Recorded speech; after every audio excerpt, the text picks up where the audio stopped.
All right, we are live. Wow, StreamYard actually let me know that we were live this time. It's always nice when that happens. Anyway, I am Brent Leary. It is noon here on the East Coast on a Friday, April 11th. Beautiful day. Hard to imagine that we have this day after the night we had where like golf ball size hail were raining down on us for hours last night. But we survived. We're here and we're here to talk about small business because it's breakdown time. And whenever I start the show, I like to go to the furthest part of the country away from me. And that would be Oregon, which is where Leland would be. Hey, Leland from Oregon. Hello, it's good to be on. It sounds like you've had one hail of a night. All right, folks, it's going to be one of those shows. So gird your loins. No, I'm just kidding. All right. All right, moving right along. Going to the heart of the country, the Midwest. We like to call it the magical Midwest, magical Medina in the Midwest, with Madam Mic Drop. How many M's can we put in this? Even a Taylor is here. Hey, Even. Hey, everyone. We had Hello. a peaceful day in Medina, Ohio. You didn't get any golf ball size hail in Medina? No golf ball size hail. We just have had, honestly, a month's worth of clouds and like rain. And I'm sure that the trees are really happy.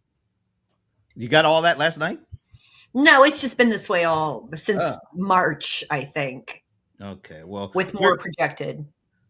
Well, yeah, keep an eye on those projections there. All right, moving along to our nation's capital.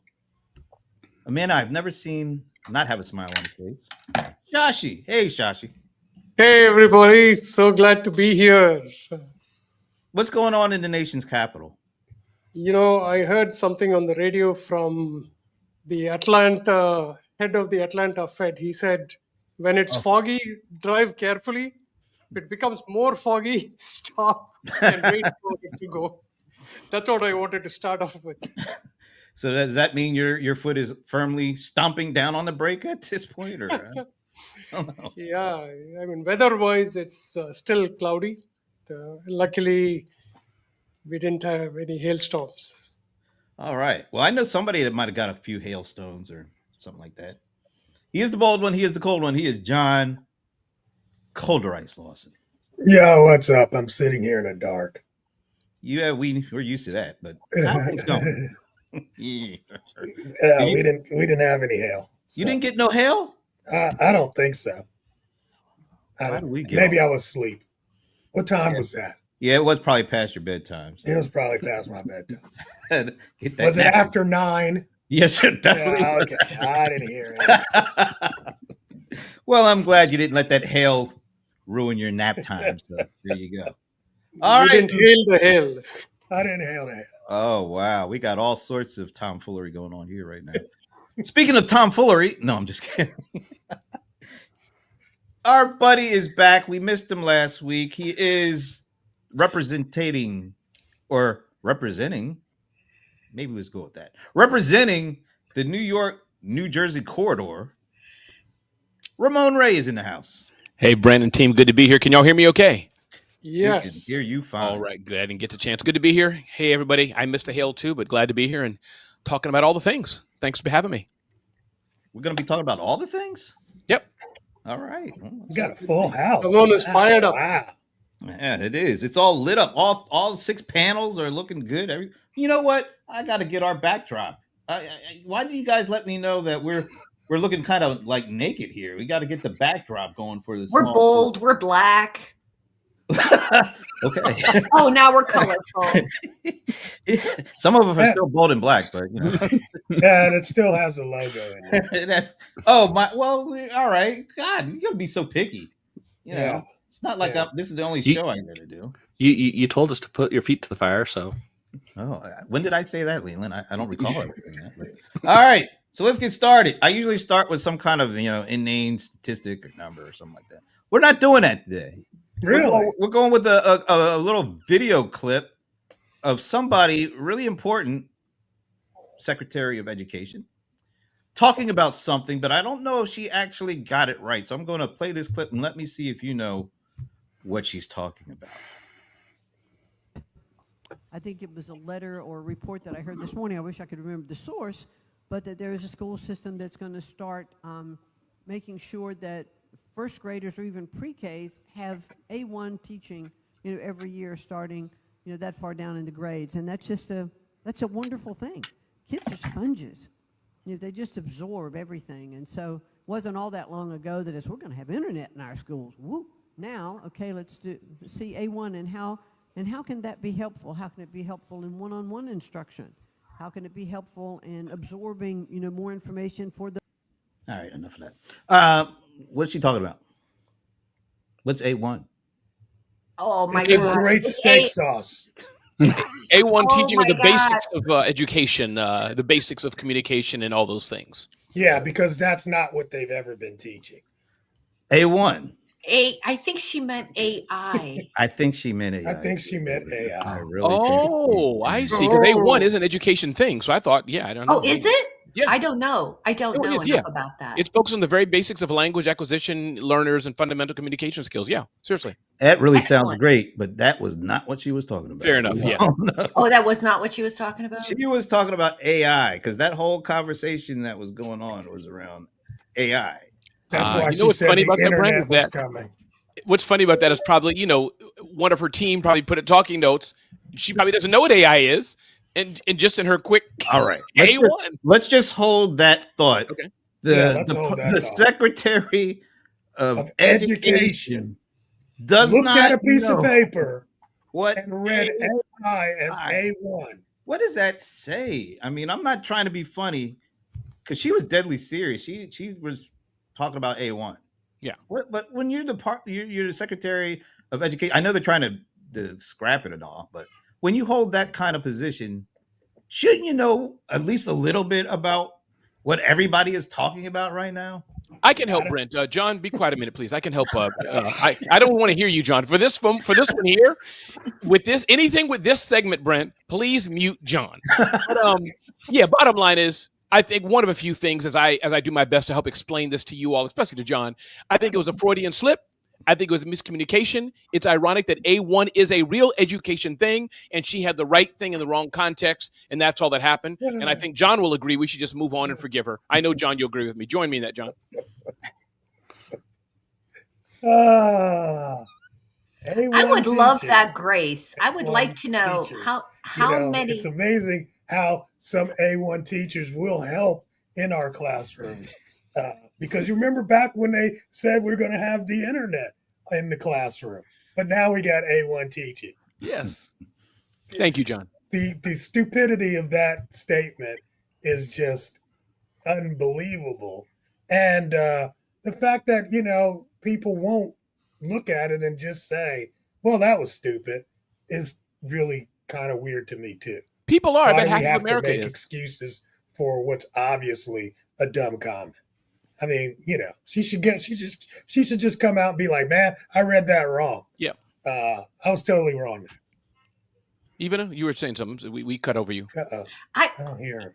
Lately, I've just been really wishing that I had gotten that same grace, and everyone on this panel who has ever stood up in front of a board of directors, in front of a group of executives and C-level people with a slide presentation and has said something, and I'm not saying that has not known what they were talking about with infinite to the third decimal point.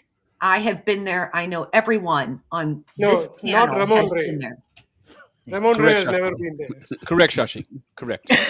No, I'm sure he has. Whether you're doing a presentation for a potential sponsor, whether you are standing up in front of board of directors and trying to explain why your market share has dropped by 3 points, I don't care. Whether you are looking at data and sales figures, you are going to get grilled. And if you are not speaking with authority and knowledge about that, you will get laughed off that stage, so to speak.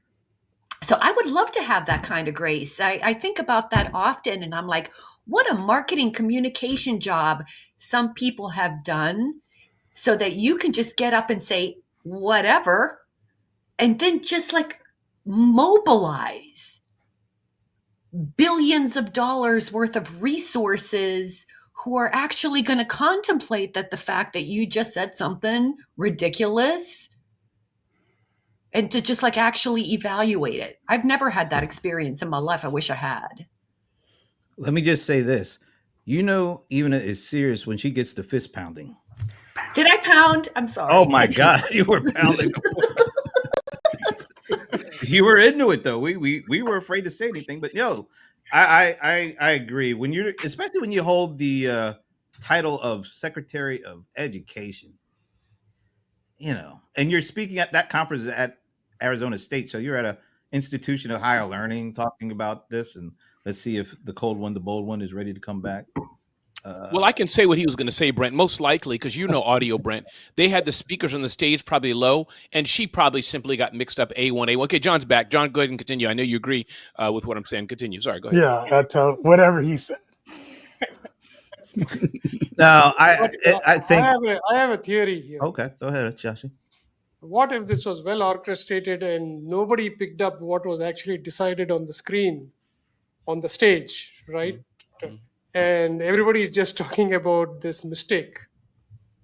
No, that wouldn't be fair. I don't think you want to make her faux pas bigger than what it is, but you got to make something of it. Somebody should have said, I think you probably mean AI. It could have been very easily handled.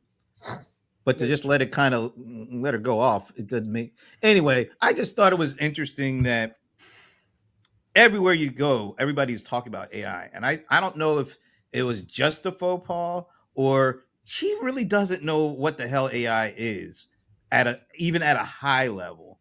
And for me, that's just doesn't sit right when you are the Secretary of Education. That's all. I seriously doubt that. I seriously doubt that, especially someone in a high level government position doesn't know the word AI and what it is and what it does. That to me, AI has been in fantasy, it's been in fiction, sci-fi for ages. And to just be like, what's this AI? What's this thing? Yeah, I don't get it. I don't know if it would be that or if it would be this lady is a billionaire. She is helped to build the WWE. That's Linda McMahon. So she's not nobody's saying she's dumb.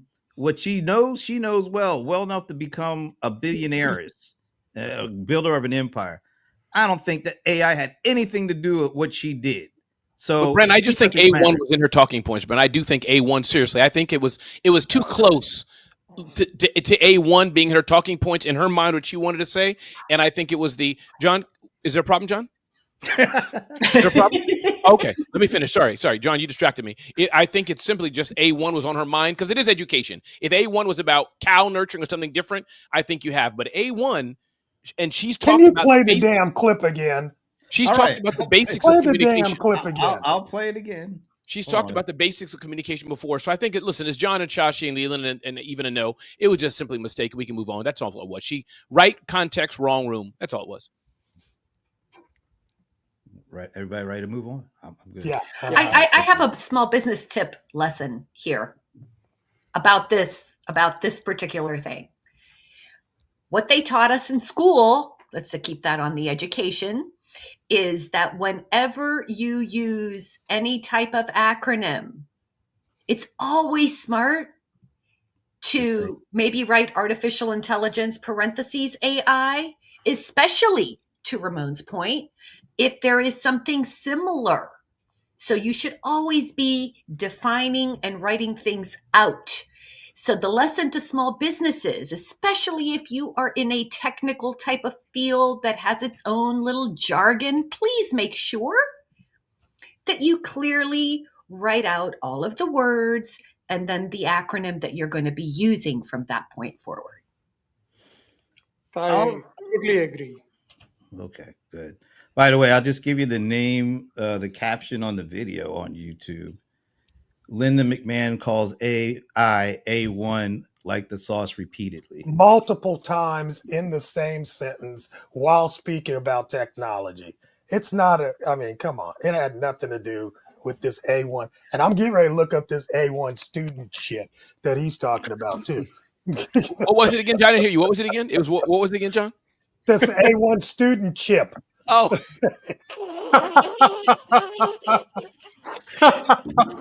All right. Let's just move on down the road. It's Mr. cracking Host, yourselves you up. started this, Mr. Host. You started this. Brent. I didn't. You I fed the red started meat it. to the lions. I started it, and I feel a need to end it right now, so we can move on to some other pressing things going on. All right. No, that was interesting. Anyway,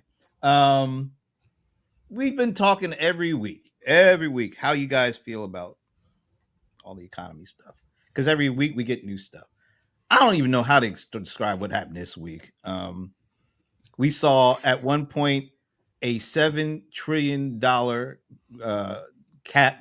market cap exchange or change within 10 minutes. We've seen a day where the stock market went up 3,000 and then went down 1,500 the very next day. We saw, for what reason, I think I know now, but all of a sudden it went from tariffs, the trade wars, to the bond market and the impact that had on everything. And right now, looking at the market, not a lot going on. So this has just been a weird week. Let's just put it like that. So I'm going to ask each of you, like I've done every week over the last, I don't know, month or so. How are you feeling about things when it comes to the economy? I'll go last. Okay. Oh, look at that. He wants the last word. That's what he ain't feeling nobody. All right. All right, Leland.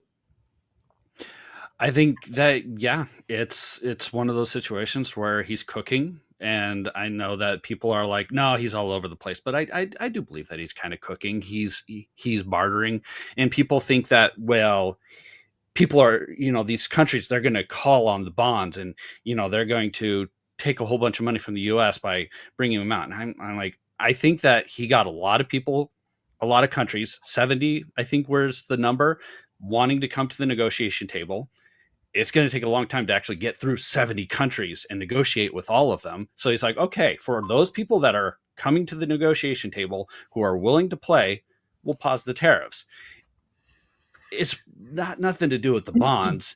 He's rewarding people who are willing to actually negotiate. In China, the one who's like, nope, we're going to retaliate, he said, no, we're not going to hold the tariffs on that. I think it is part of his whole plan. I think he does actually have a plan.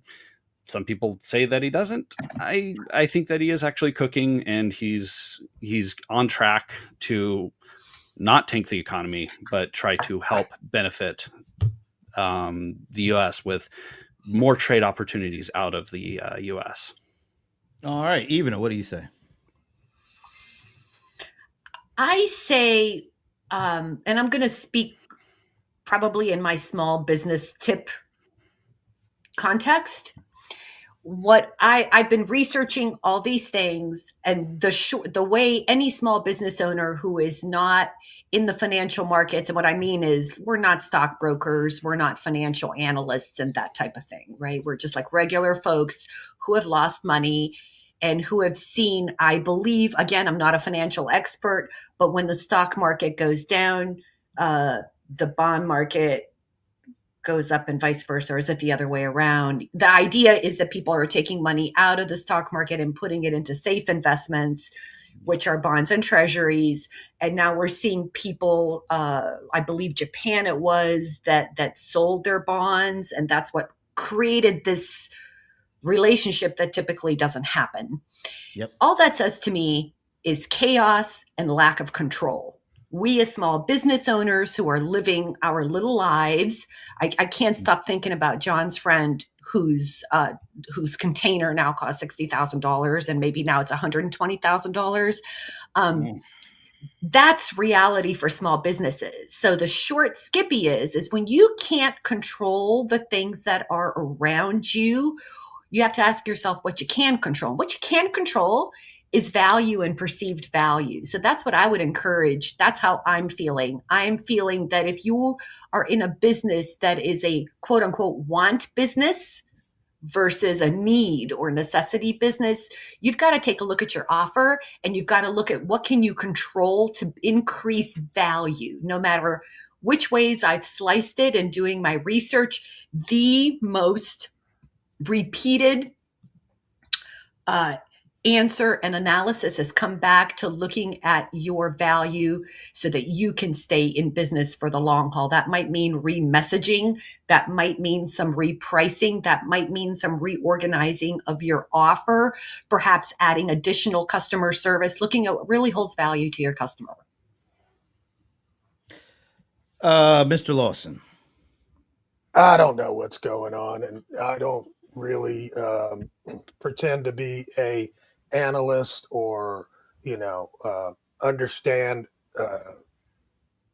financial markets and all of these things. I don't have this grasp of understanding there, nor do I have trust and belief in this leadership and the way it was handled.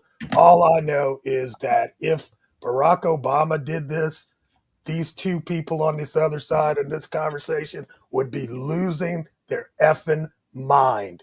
And for me to have to sit here and pretend like this is just, we cooking. It's like, yeah, it's like I walked into the house and you're cooking chitlins. It stinks. I'm not eating it. So that's just the way I feel. Would you, if Barack Obama did do this, John Lawson, would you be praising him, or would you be Of course still? not. Of course not. I'm not one to just, as he said the other day, kiss people's ass just because they are in leadership. No, I've said many things about leaders, both one side or the other, because I am an independent thinker. And that's just the way I've always been. It might come off as one thing or another, depending on what time of day or who's running the country at the time.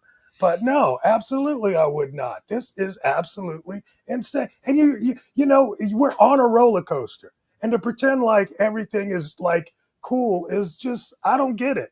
I don't understand how people can do that. I mean, have an opinion, just have an opinion and be transparent. This shit is crazy. Say it's crazy, but you don't understand it. Then say you don't understand it, but I'm just going to ride along with it. That's cool. I respect that. But acting as if we understand what's going on and, well, he's just in the kitchen cooking. No, he ain't cooking. We don't know what the hell's going on. And the market obviously doesn't, and nobody's trusting what's happening right now. And that's why money's moving. Period. I'm just too real. I'm too real. And you know who else is too real? Shashi. So, Shashi, why don't you? Yeah, I'll use 3 words for the situation. One is unpredictability, sentiment, and trust. Whatever, even if there were some good intentions, the unpredictability caused a lot of chaos. And it also came out as if,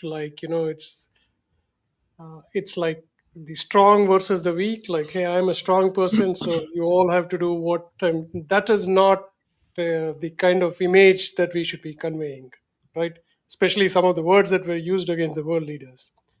The second part is sentiment. If the markets don't know what's going to happen next, people are going to sell. And it's not just people like us who, like, we don't know whether we should sell or not, but all the hedge funds and everybody else who need to move money quickly so that they remain profitable, they'll be doing that. The third part is trust. The US, a lot of the prosperity has come from being the most solidly stable market. It's very easy for bonds to be, everybody trusted the US bonds more than anything else. That investment is probably moving. That's why the bonds are not selling as much. And that's what I've heard from people who watch this market quite a bit. To get this back, like, all this could happen in 2 months, right? To get this back may take us 20 years. Who knows about it? Maybe we'll be much more prosperous, or would have achieved all the factories. Now, there are a lot of use cases where if a product comes back to the US to be produced, a outside manufactured one with the tariffs will still be cheaper. So I think we just have to look for something that we can predict and say, do this, and this will be the end result. That's a win for us. All right. Ramon, you've been waiting. Yeah, I have been waiting. And I think that, thank you, John, for, waiting for my comments here. I think a few things. I think, Shasha, you said exactly what John said. I think you said it in a more cohesive academic way. So you just said about the same thing John said. And I do agree, John, that what the president is doing is chaotic. It's unpredictable. And Shashi, I love your words. And that's not good. But I do think, going back to what Leland said and how you mimicked, how you mocked what Leland said, John, rudely, I think that the point he was making is cooking is an experimentation and et cetera, et cetera. And you may be right, John, and all of us experimenting with the U.S. economy and having the shifts. That's not something to play with. But as he came into office, he was very clear about it. I'm going to implement tariffs, and I'm going to take America back. Again, you all can help me with the wording. Protectionism, as it were, meaning where the U.S. is helping Europe. He's like, nope, you help yourself and shift the economies. We've been doing that for years. So my point being, John, I think the jury is out to see how this will succeed. Shashi said it's 20 years we may know. I hope we know before, but I do think how he's doing it, how he's telegraphing it is wrong, but I think he's been very clear what he wants to do. Tariffs and bringing America back to protectionism. We're not trying to save the world. So that's all I wanted to say. Well, I apologize if it came off as being an ass, but it did. That's just me. Yeah. And I, like I said, I am real, and you will never get anything from me that won't be 100% me. And so when I apologize, it's real too. I appreciate it. And John, even though how you said it like that, I still want everybody to go out and buy the AI to not go to Amazon right now and buy it. Are you going to autograph it? No. Oh, I have been. Back to you, Brent. Thank you, Brent. Really, you gonna bring it back to me after all that? Yeah, okay. You're the one who levels it, and Brent saves us all. Let me just say one thing: is that this affects me very personally. I understand. Okay, in terms of my business, like literally everything that we do and purchase and sell, it literally went up twice as much in a day. Oh. And it's just, it affects me. And I'm very, I'm emotionally attached to this right now, way more than I want to be. As are many other businesses, John. I'm trying. I know exactly. Matter of fact, I'm hearing it a lot. You sent me a clip, and I'm going to play it, of local businesses. It's not just you saying this. Check this out. Relate to everything Bill Ackman says, or what Larry Fink says, or what Maria Bartiromo thinks. But they might care about what they hear in their local news broadcasts. And what they all are talking about right now in local news broadcasts is the potential impact of these tariffs on small businesses. The tariff roller coaster is especially challenging for small businesses. Clothing retailers and local businesses expect to be impacted. They know that tariffs will eventually impact their bottom line. They're already feeling the financial pain from these tariffs. For a specialty store, it's going to be harder for us to get these unique and interesting products because our suppliers just aren't carrying them anymore. With the amount of product that we import, it would probably cost us $50,000 to $100,000 additional per year. That's not just something that a small business can necessarily just absorb. This tin, my distributor already did a preemptive price raise of 7%. So I'm concerned about what a 25% tariff will do. Now a t-shirt that, it used to be maybe $10 to make is now $15, $20 to make. I've already seen a rise in some of those products in preparation of the tariffs hitting sooner than later. Adding these tariffs on top of things and making it a little bit more expensive to buy, that's definitely not what we want. Hey, Brent, can I add one thing here, Brent? Sure. Yeah, I appreciate the compilation, and this is all real stuff. But one thing I do want to say, notwithstanding what we've just said, so hear me out, people, is that this is true. This is hurting the bottom line. This is not good for many. I agree. But just taking a side note to the media, as one who's had many interviews and et cetera, I've had top tier media. Oh, we're only looking for small business owners that are affected for our coverage. So I just want to say that this is true what's happening, but also, Jen Psaki, President Biden's, I believe it was, or Clinton, I'm not sure it was, the press person saying it, everything is slanted. It's true, John. It's true, Brent, what's happening. I agree. But I just want to say, if it was Fox saying it, they would find 100 people saying, yay for tariffs. So let's just call a spade if we're being honest. That I will agree with that. And when I sent the post, I told Brent, I was like, the Psaki part is they're going to talk, and I know that part, because like where it comes from. I mean, you can select and pick clips to make any point you want. We do it with the Bible all the time. Yeah, and not even the clips, John. You see, you had to see now. See. Okay, not even the clips, John. But also, he just went biblical on him. I love you, John. Who makes the clips? You know what I mean? Like when you do the interviews, you know what I'm saying? Even everybody, you go to Fox, they're saying they only want things one way. You go to MSNBC. So that game, not even just clips you select, but just the news they want to project. But thank you, John, for your honesty. And that's the only reason I'm here, because of your honesty. The moment you stop being honest, Brent, I'm out. I'm going to resign. I was on Fox News, right? Back in, it had to be October. No, it was in October. Okay. Right? And they were looking for people that would, I can't remember exactly what it was, but they wanted to talk to small business owners.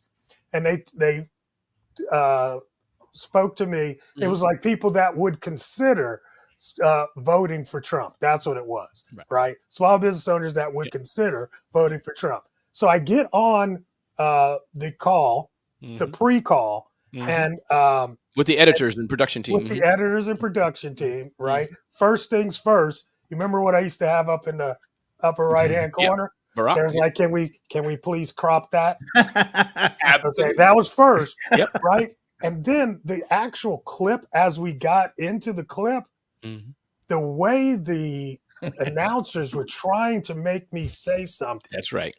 Was so, I was like, bro, that's not me. Y'all got the wrong guy. I'm going to be real honest with you but they kept trying to make me say, yes, I would vote for Trump. John, and that's the same reason. That's the same reason why I stopped going on media. Even the one you said, I'll just call it out, because I tend to be on the conservative side. I'll just call that out. I hope to be independent, but they wanted me to be like, yeah, Brent, they wanted me to be like, F this person, like you just said. I'm like, no, I just talk about just straight up, but they're like, no, we got the black guy here. Say it stronger. I'm like, okay, I'm out. Yeah, you're right. By the way, John, did they also make you take off your free OJ T-shirt when you went on there? Don't get me started. Just thought I'd ask. All right, let me just address a couple of things. I think, Leland, you said the talk of 70, 75 countries lined up. Actually, it when they actually pressed them a little bit further, it was more closer to 12 or 15. That's all? Yeah. The 70 number was, well, they're talking, but they're calling to talk about a whole bunch of stuff, not just this. The 12 to 15 we're calling specifically about the tariff stuff. But we forget. This is the part I am. You guys, John, I think, so some of us are in the same age category. And I've talked to you guys that I've worked in manufacturing before, right? And I think I remember when there were lots of people working in manufacturing, but like we forget that it takes time to build a manufacturing plant. I was in the pharmaceutical industry. I mean, by the time they decide to build a plant, it's like a 3-year process. It takes time for them to make that decision. Right now, I think I talked about this last week. There's like 500,000 open manufacturing jobs right now that they cannot fill. Yeah, we talked about this. Yep. We talked about this. But what I think is really interesting is I feel like, and I'm curious how you guys feel, I feel like we got the cart before the horse. What I seem to recall the last time, like 30, 40 years ago, whatever, when tariffs were happening, when they were having these kinds of conversations, is that you have built an industry, whether it's chips or like some technology that we want to compete in. We have invested in, We have developed the technology, and now we want to build these things. I don't know, maybe like data centers like Leland's got going up or something. I don't know. But the idea is that we have planned that out. We have invested, we have built, and we are planning to grow this segment of our manufacturing base. Then and only then, having done all that research and all that work, we're like, yeah, we're all in on this industry. Maybe car batteries or something. We're all in on this. We want to be the ones to do this. I'm from Pittsburgh, so a lot of times it was steel back in the day. We were all in, right? So then you have these targeted tariffs where you are absolutely wanting to protect the fact that you have made investments already and that you're training people and that you're doing things. You want to protect that. I just feel like we have let a lot of that go over the years. Well, And think you know, about what you said about the manufacturing. It's not that yeah, we did let it go because I think the focus became more on services, yes. and it's much easier to focus on services and supply chains, which have less capital needed and to invest and build up than to actually build stuff. And And the I just people, don't think we're going to have the manufacturing jobs that made us so great in the 40s and the 50s. And well, why did we have that? Because Europe was in a rubble. well, and the other thing too is the people that want the younger generation. They don't want to be in a manufacturing plant. They want to be content creators where they're able to sit in their comfy rooms Now, and that turn was a on the bad camera. marketing job. I think, there's all I wanted to say with that is that the manufacturing jobs that we think we want, we have a dream and a vision of a story of 1950s, 60s, 70s manufacturing where people Exactly. were making big money. And it Exactly. was wonderful, but they were protected by unions. They were making great money because of all the work that had gone in decades prior, and the fact that we built competitive advantage when Europe and Japan were a rubble. You know what Yeah. nobody's talking about? Nobody's talking about A1 workers in this conversation. Ooh, like that. And that, you're right. We Well, talked about that last week, and you're exactly right. That's coming. all It's a right. big So trend. just to try to finish up a little bit here, because I think we kind of dismissed what was going That on was with a the bond. joke. The bond, I know with the A1 thing, but I wanted to talk a little about the why this bond thing, bond market, really is the thing that made him jump off I guess some people are saying capitulate on the tariff thing, but to go back to the 90-day freeze thing. That's because a lot of our bonds, our U.S. bonds, are owned by foreign countries. And when the stock market goes down, traditionally there's a run to safety, like Evano was saying, which is the bond market. But what was happening, there was no run. There was not a run to safety. They were actually selling their stuff, and And so not coming back. you had the stock market dropping 3,000, and then the bond market, the yield curve was going crazy, and that was proving I guess the overall picture is countries are starting to not want to invest or look at us as the savior anymore because of the way that we're acting at this high level. So when the stock market is going crazy and the bond market is going crazy, there's almost no safety. So he had to do what he had to do in Oh, order to bring a little, what people were thinking was a little bit of stability. That's why we got that 3,000 point increase. The next day, people found out, wait a minute, they still have this low level line of tariffs that are still going to wreak havoc. And then the stock market went back down yesterday another 1,000 points, and the Nasdaq is just going crazy. So I think what's going on here, and it's going to impact not only big guys, but especially the little guys. I think what we have here is we cannot do the go back to the 50s. We can't do the go it alone. This We're in a global economy, and it's been more connected ever with the rise of the internet and the rise of all these social channels. And so you have a global economy that's built on supply chains. So how do you pull back from that and try to like pendulum shift all the way back to we want to build everything here? I think there's some good opportunities to build stuff manufacturing here, but how can you almost withdraw from the world by telling the world that the only thing that matters is us and us alone. I don't see how that works for small businesses here.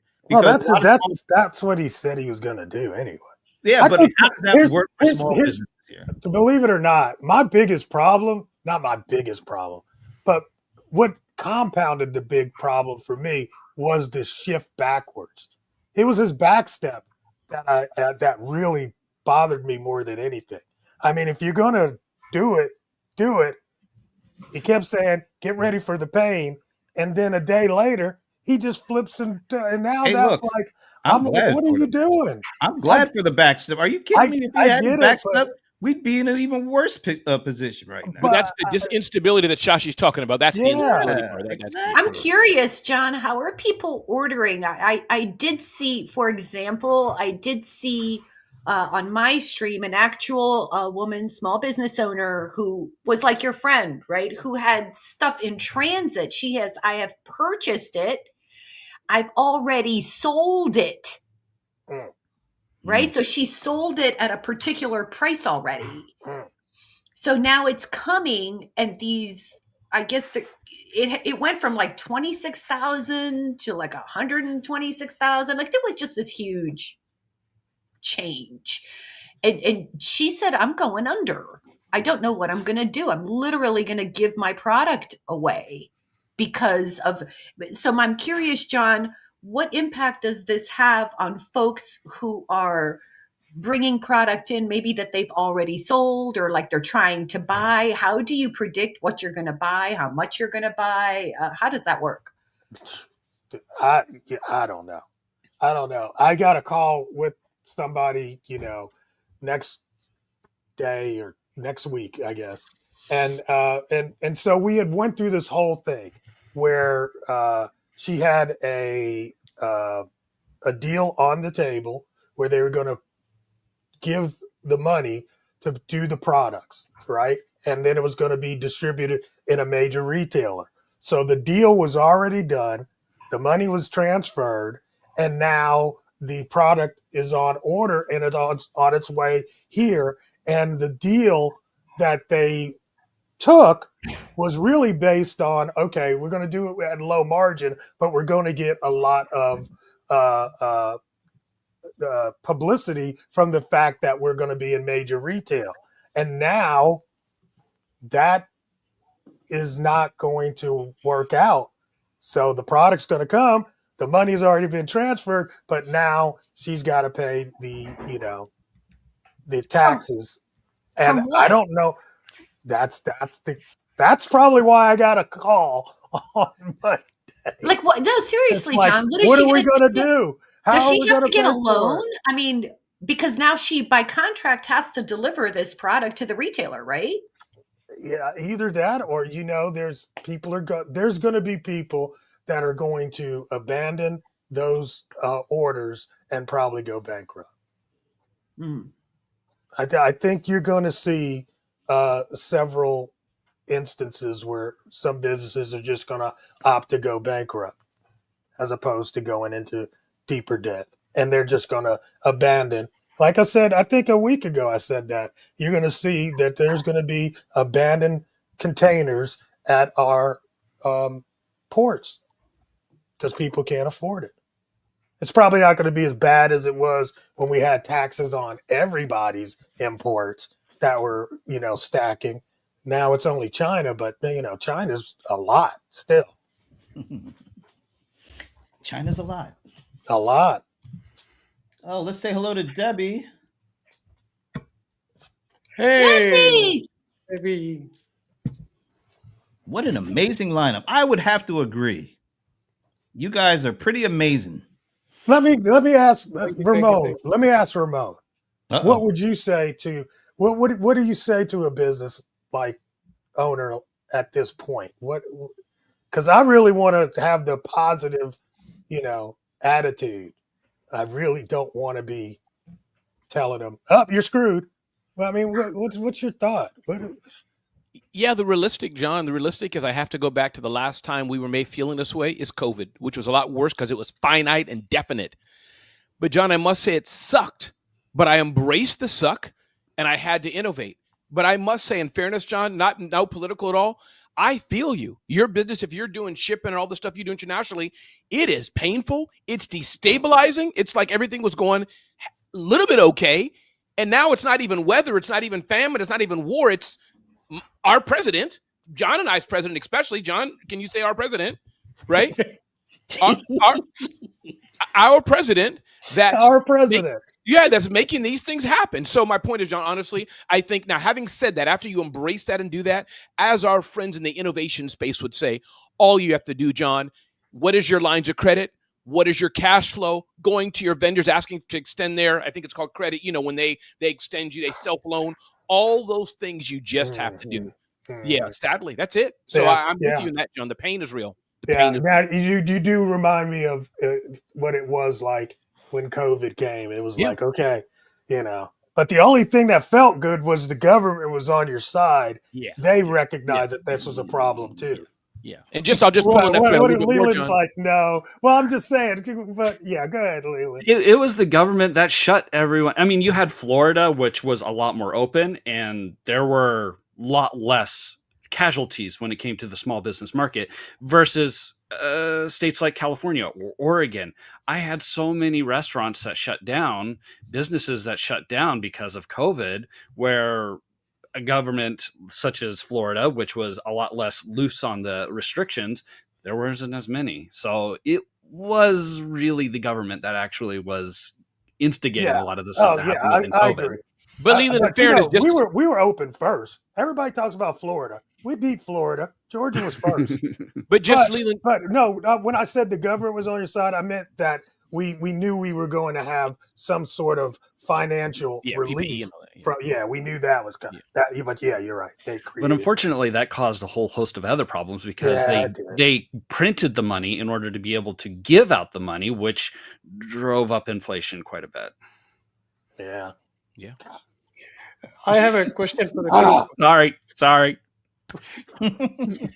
Do you know how much money we spent in Afghanistan and Iraq? Is that 150 billion or something like that? Probably. No, I think we spent over the decades we were there 4 to 5 trillion. Ooh, right? God. Okay. So I mean, we have to do something. Otherwise, it's not a bottomless pit, right? So we have to do something. The only thing, it's still not too late, is to keep communicating. Like, for example, here, I don't think anybody in this group can point out to one positive outcome to this, right? I think, Leland, last week you said factories will come. Yeah, that might happen. But nature will take its own course. One story, Brent, in the document, the news document, the story is about setting up data centers in Louisiana. Very positive story. It's a low poverty area. They set up a data center. They're actually training people to be able to manage these data centers, just very similar to your area, right? Where they're training people. So unemployment is going to reduce. People are going to have a new way of life. 7 years from now, data centers don't need any human beings.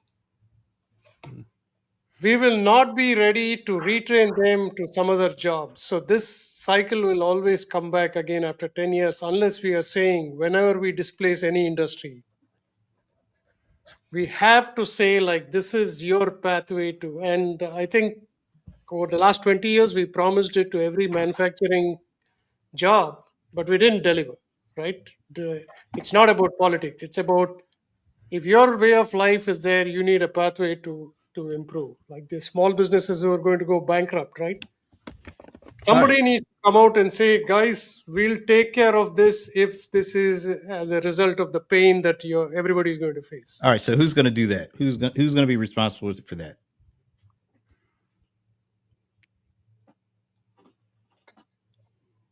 Nobody. Nobody's touching it. That's because you can't put that on companies because they're profit driven. They're not driven by, we got to make sure everybody is trained up to speed, in the whole country. They don't care about that. They care about how many machines can we get in that don't have to take breaks, that don't have to be give 401ks.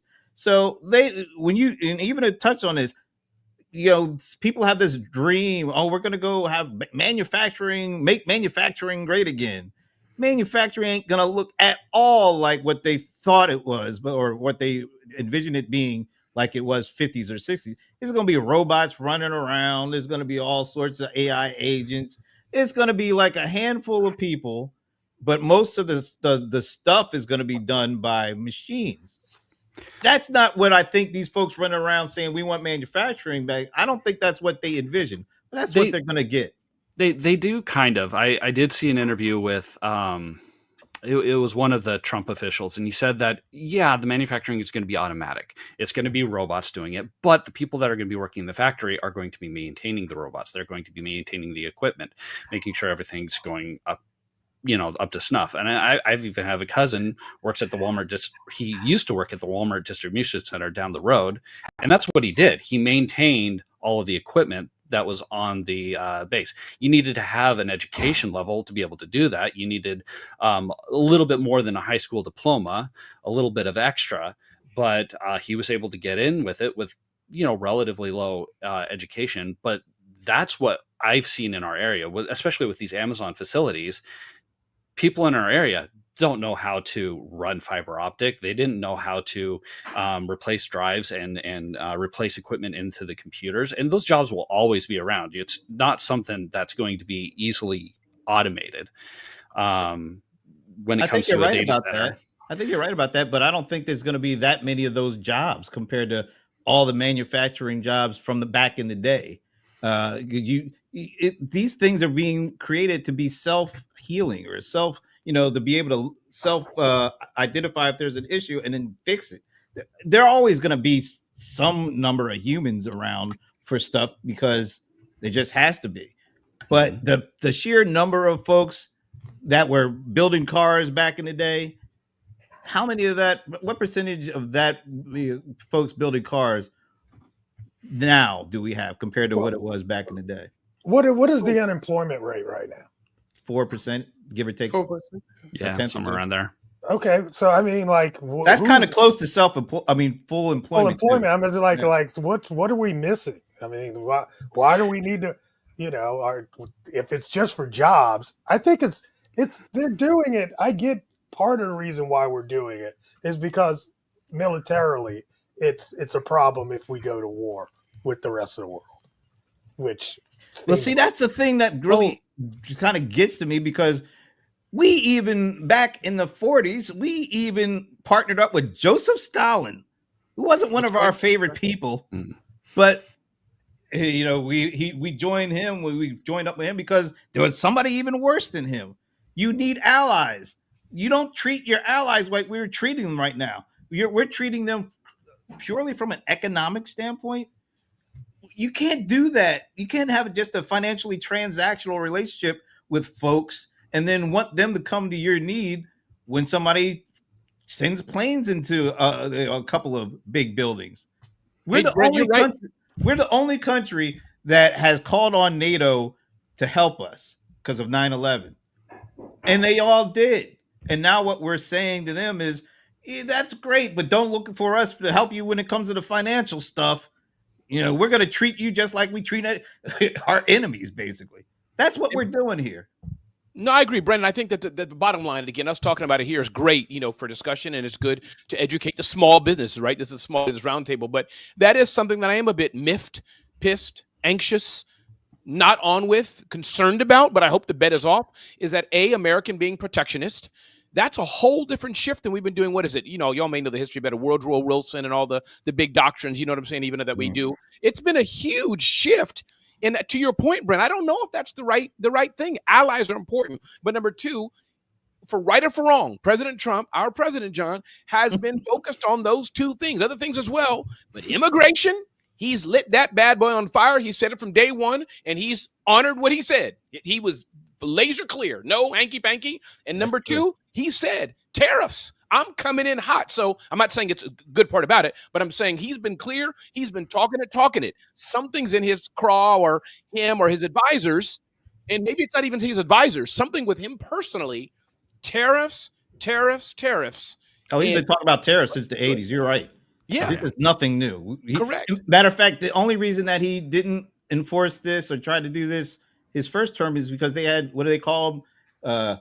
Adults in the room to try to make sure he doesn't go too far off the rails. Yeah. He doesn't have any adults in the room anymore. That's right. So he's able to do whatever the heck he Well, wants. Brent, And this is sorry what about that, Brent. I think this administration, Brent, I think he does have so-called adult supervision. Clearly, the administration is being run more disciplined, more better, but I think they're all in alignment with him. I don't know if that's the same thing you were saying, meaning no, I think what you just said is he brought in loyalists and not people who right. But they're in lockstep discipline, like his White House chief of staff. She seems, again, I'm not in there, but just my public observation, nobody's been fired in day 2. Like, it seems to be a professional run machine, but they're all just thinking the same way. You know, I won't say that. I'll say he got folks in there that are true believers. Yeah. So why would he fire them if they believe they believe in everything he says?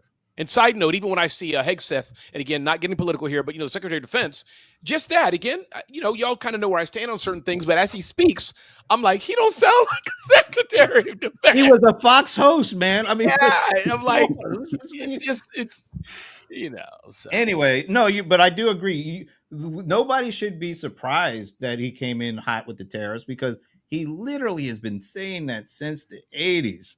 And he finally got a chance, and then he reinforced it with Pete Navarro, who is his economic advisor. Okay.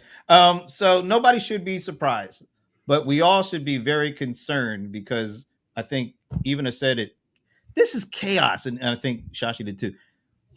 We shouldn't have to, it's hard to exist. It's hard to run a business when you have your own chaos, your own business chaos, but then you're going to factor on top of that the general economic climate.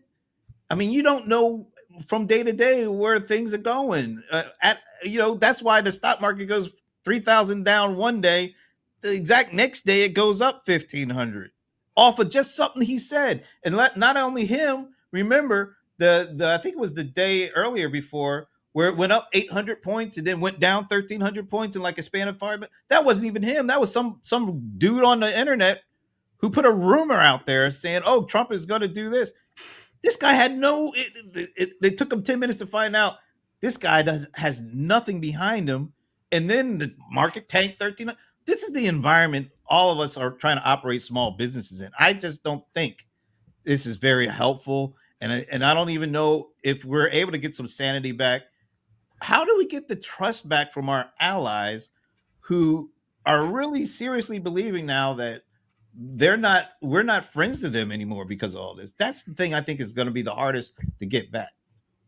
My only hope, Brent, is that again, if I had to be a, just devil's advocate, an apologist, trying to see any lemonade, whatever it is that he's having private calls with Modi and others and like, yo, we got to fix the terrorists, but hey, buddy, come and golf with me. Not saying if that's worth anything, but I do know, you're looking at, the news and all that. He's with the leader to leader. He's not slamming Japan's prime minister. He's not slamming Modi personally. He's like, let's do lunch, let's visit.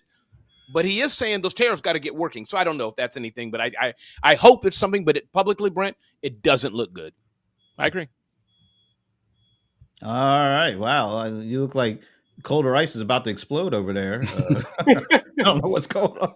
You know how you school Brent, you school John on your Friday shows when you school John there. It's in politics, you've noticed as the history that John and I have known each other for 15, 20 years. Usually in politics, I'm able to school John, set him straight. He calls me for education on it's a relationship we have. So it is what it is. It's that A1 relationship. Yes, that's it, Brent. Hey man, this has been great. I know I've said it before, but I love the fact that we can come on here and disagree passionately and then walk away still being friends and friendly and on good terms with each other. And we got some folks watching that are making some really interesting comments as well. I forgot. I gotta put this up for Ramon here. You did a great job pivoting during the pandemic. Thank you, Debbie. Thank you. Yeah. Appreciate that. That's good stuff there. All right. So we're at the top of the hour coming on. Yeah, we're at the top of the hour. Final thoughts for the week. Shashi, why don't you lead us off? Back to what I said before. It's going to be foggy. Drive carefully.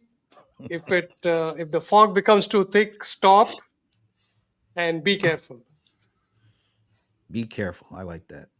Leland. Do your best to ride the waves. Find the best path forward that will not make you wipe out. Things are, the world of itself is just turbulent, with or without a Trump. It was turbulent the last 4 years. It's turbulent now. And so find the best way to ride the waves and not crash. All right, be safe. Don't crash. We got a theme running here. Ramon. Yeah, I think bring in your relationships, be safe with them, and never crash a relationship. Add more and more value, and make sure it's two ways. Relationships are everything. I like that. Mr. Ice. It's always something. I mean, when we're in small business, it is always something. When you think it is about to be, smooth sailing, something always comes up, and you were built for this. This is what you signed up for, and I think we're gonna all make it to the other side. But you just gotta hunker down, and I don't know, man. Just next week is coming. Okay. Thanks for that. All right. Yes. You couldn't get two things from that. No words. No but words. Yeah, but the ominous in that last sentence kind of like, anyway. I just took it off. Yeah. Next week is coming. I know. It's like, damn, what's coming? All right. And our favorite time of the show, because now we get the final thoughts from Madam Mike Drop herself. Oh my God, Madam Mike. Look, your costs have just gone up. And what do we know? You're going to have to find a way to increase revenue, get more dollars, and keep more dollars. So to do that, you got to do what Ramon said. As I said earlier, you got to figure out a way to add value. The way you're going to add that value is to, do I need to say it again, Brent? Talk to your customers, please.